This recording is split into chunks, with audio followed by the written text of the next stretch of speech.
everyone, you're here with Mel and we are Taste of Travel. So we're really excited today. I can say ciao. We're going to Italy and we're going to be making a tiramisu. So today I've got my very own recipe of tiramisu. After studying all the different tiramisus, I believe this is going to be one of the best recipes and I'm going to be sharing that with you today. But first, let's talk about the history of tiramisu. So does tiramisu go back hundreds and thousands of years back to ancient Rome? No. Tiramisu is actually quite a recent dish. It's from about the 1950s, 1960s. And the legend has it that a young lady that was pregnant, they made her a traditional Italian custard, which we're going to be putting in our tiramisu today, called sabacolione. And in order to just spike her up a little bit, they added a little bit of coffee to that custard, and that became the base of the tiramisu cream. So one of the things which I think is quite an interesting fact is people also use the tiramisu as an aphrodisiac. It's quite well known in Italy amongst the little brothels that the ladies that were serving the men would often take a shot of tiramisu, which actually translates to pick me up, to pick themselves up, to give them energy for the next client. These days it's quite a refreshing dessert that you can have after a meal as well. So let's talk a little bit about the ingredients we're going to use in our tiramisu today. There's lots of different alternatives and different ways you can do it. I'm going to keep mine quite traditional, as I previously mentioned, using this custard from the north of Italy, sabacolione, and we're going to start by making that first. I'm also going to use the traditional Italian sweet dessert wine Marsala. For a twist with our coffee, we are going to add a Jamaican rum, a very good quality from the Appleton estate, and of course a good quality mascarpone, good quality espresso, and we could not make our tiramisu without Savoiardi biscuits. Let me just say that one more time, Savoiardi biscuits. So I'm excited about using these that are going to taste quite different to the French lady fingers in our recipe. So to start our tiramisu, we're going to start by making our sabacolione custard. Now, in order to do that, first we need to separate 4 eggs, whites and yolks. For the custard, we're just going to put our yolks into this steel bowl. Now it's quite important that you have the steel bowl. That's the one that's going to go over a pan of simmering water and we're going to whisk in there. So it is important you use a steel bowl, not a glass bowl. So first, in with 4 egg yolks. Let's get all of that in there. Just scrape it around a little bit so we don't leave any in the bowl. Perfect. So all our egg yolks are in there. Fabulous. We're going to go ahead with our sugar into the steel bowl. And then we're going to go ahead with our masala. This is 1/3 of a cup masala. That was half a cup of sugar. Straight in. Now the first time I tasted this custard was this year in northwest Italy on Lake Garda. And they brought me a beautiful berry crumble with this sabacolione cream. And I could not believe it. It was like heaven in my mouth, I am telling you. One of the reasons that we put our masala in from now and not in the mascarpone later is so that it sets lovely in the fridge. We don't want to have this liquidy mascarpone. So that not only depends on the fat content of the mascarpone cheese which you're choosing, but also that when you add your alcohol, you add it at the right moment. So let's go ahead and start to make our custard. Okay, so we've got our saucepan of simmering water. We're going to place our mixture of the egg yolks, the sugar and the masala on there, and we're going to start to whisk. So we just want to whisk this up until it becomes lovely and custardy. Hey, so just have a look at what we're doing here. Make sure you're holding your steel bowl with a heat-proof oven glove. That's really, really important. But as you can see, the color's starting to get really pale. And it's increased in volume, so we're just going to keep going until it's very thick, fluffy, pale, and the volume's almost tripled since we put the egg yolks and sugar and masala in there. So we're getting there now. Just going to keep whisking until it becomes a beautiful custard-like quality. Right, let's just have a little taste, see what that's tasting like.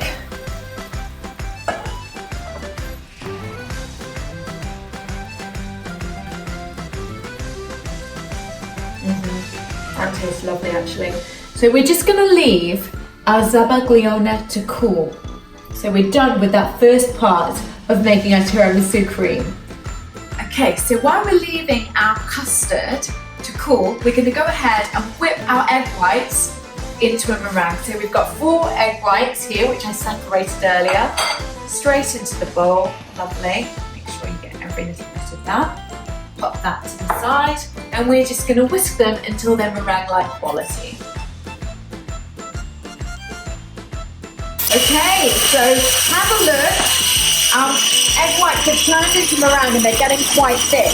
So we're about to do the meringue test. So we're going to check. If we tip the bowl and the meringue mixture stays in the bowl, we know we're good.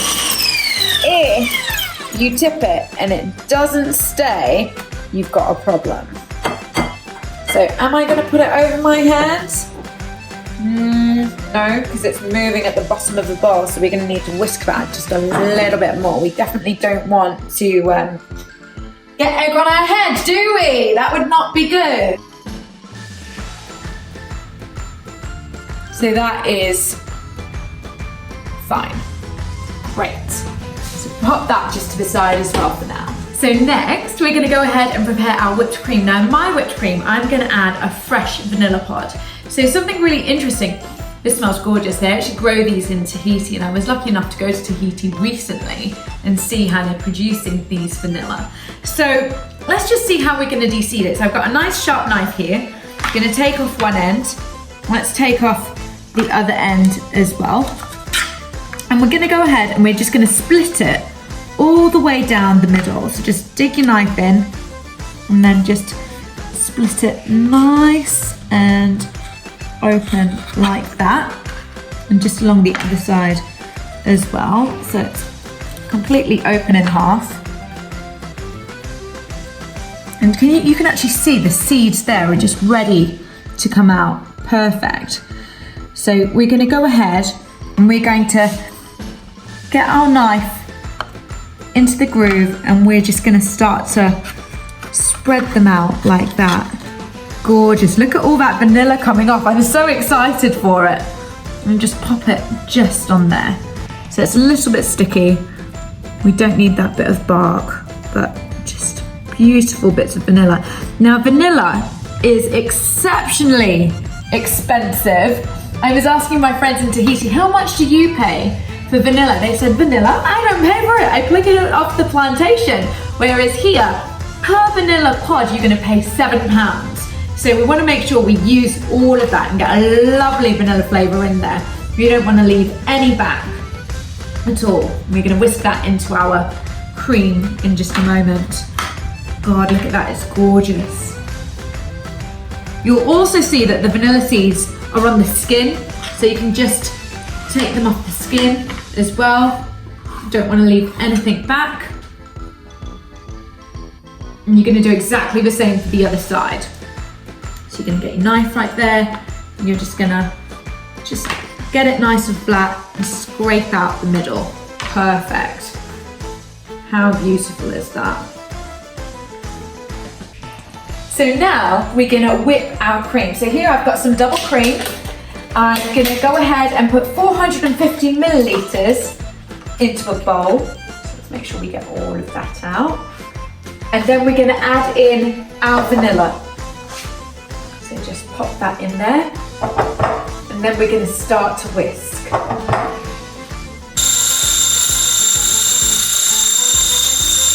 And we want to make sure we've got whipped cream, not butter. So be very careful not to over whip your cream. You want to keep an eye on it until it's just nice and soft, but not thick and hard, so the whisk is funny and difficult to go through, because then you will have whipped it into butter. That's starting to be whipped cream now, can you see?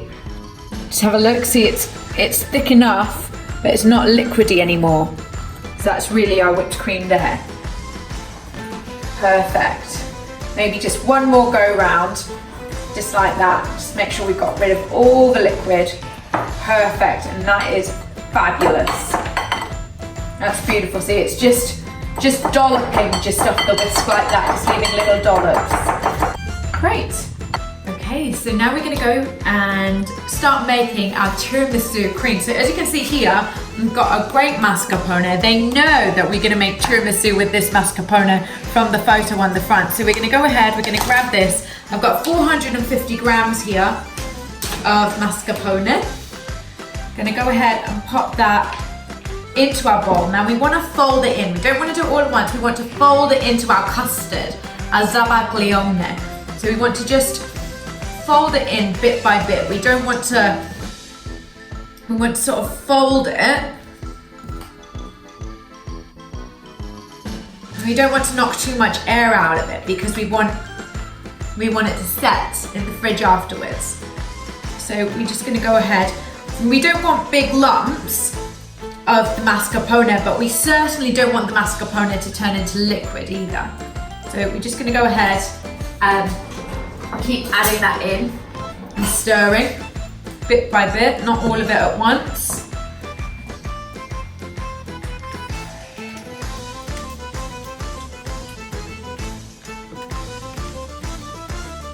So we've been folding in our mascarpone now, and as you can see, there's a few lumps left, but we're just gonna keep folding it in. Just keep folding it in until all those lumps of the mascarpone cheese are gone. So it's almost done now. You can see we're just gonna get rid of those lumps. We don't want a lumpy mixture, we want a beautiful creamy mixture. Just melts in our mouths. And as you can see, it is quite vigorous work to fold all of these mascarpone lumps in. Fabulous. Have a look at that, beautiful.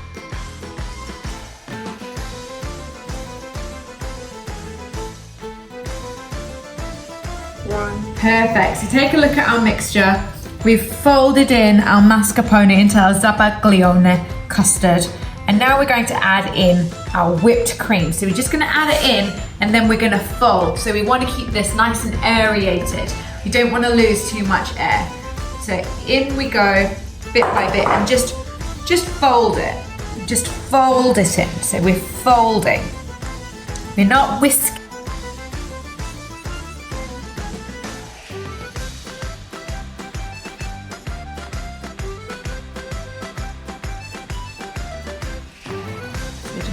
Up and over, up and over. Scrape the edges of the ball, up and over. Fabulous. So keeping the nice air in there, and we're just folding it. Okay, so we've mixed in a zabaglione, we've mixed in our mascarpone, we've mixed in our whipped cream with the vanilla. Now we're just gonna add in our egg whites. We're gonna fold these in again. Not losing too much air, so they're nice and full of volume. So let's go ahead, let's just tip those in. Okay, so we're just going ahead and we're just folding this meringue in. So just give it a fold, just folding it in.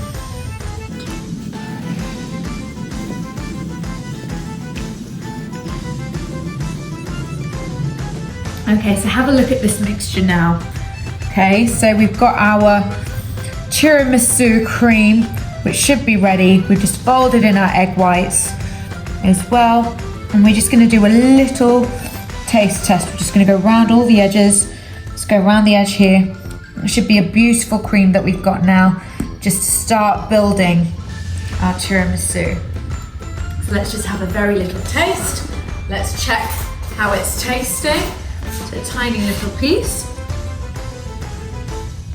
Wow, that's actually really light and bubbly. I'm actually excited for that. This is going to be a really light, lifting tiramisu, so great.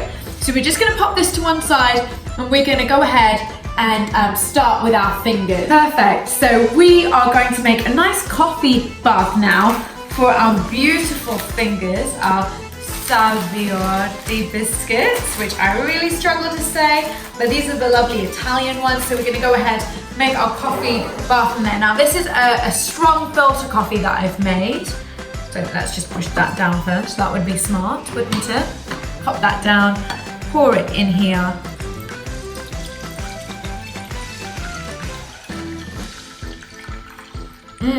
Smells good. Let's add 2 tablespoons of this rum. Oh wow, good luck guests, because this is a real Jamaican rum. So that's 1. That's 2. Let's just give it a little stir up. There we go. So we've got our strong filter coffee with our strong Jamaican rum in there, straight from the Appleton estate in Jamaica. So we're using a few different round the world ingredients in this tiramisu, with our vanilla from Tahiti as well. Now we're gonna take our fingers and we just wanna dip them in quite quickly. We don't wanna leave them to soak in there.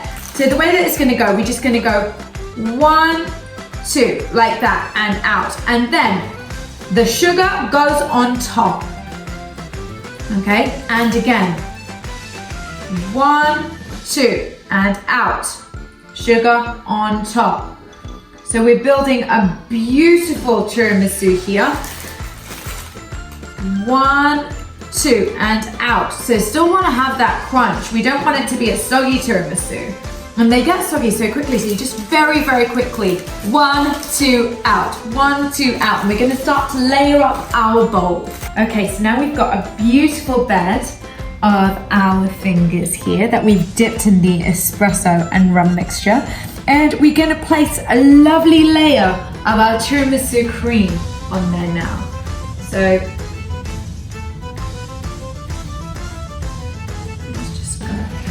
and we're gonna spread it out. So we're just gonna do nice little dollops. And then we'll use a palette knife. So just dollops. Straight onto the lady's fingers. And we're gonna use our palette knife just to spread out the cream.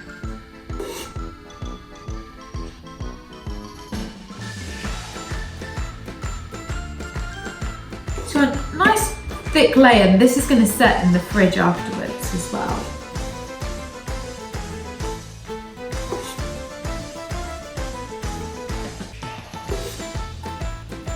Right, let's use the palette knife now and see how we're going with our mixture.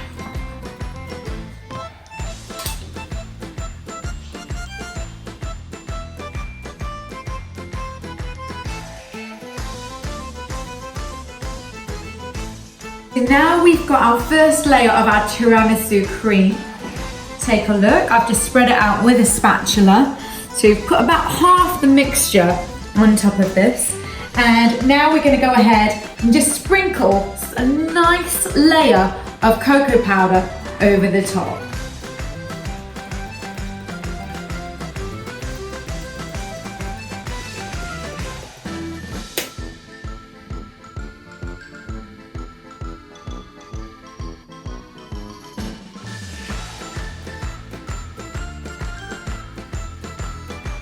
Starting to look like a tiramisu now, hey?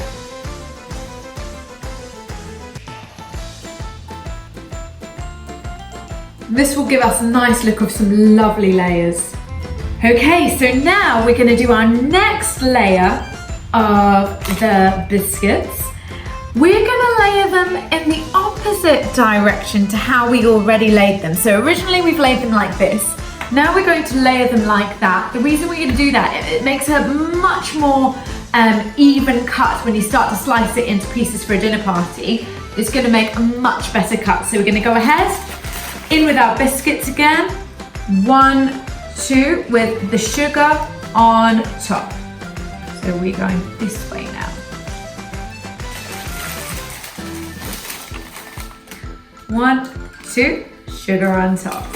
So we're gonna just layer up our whole dish just like that. Okay, now we're gonna put the remaining of our mixture onto the second layer of lady's fingers, which we've done in the opposite direction. Just have a look. I've just cut them into little pieces just to make the sizes exactly as we want them. And then we're gonna go ahead and we're just gonna start to spoon over our mixture one more time.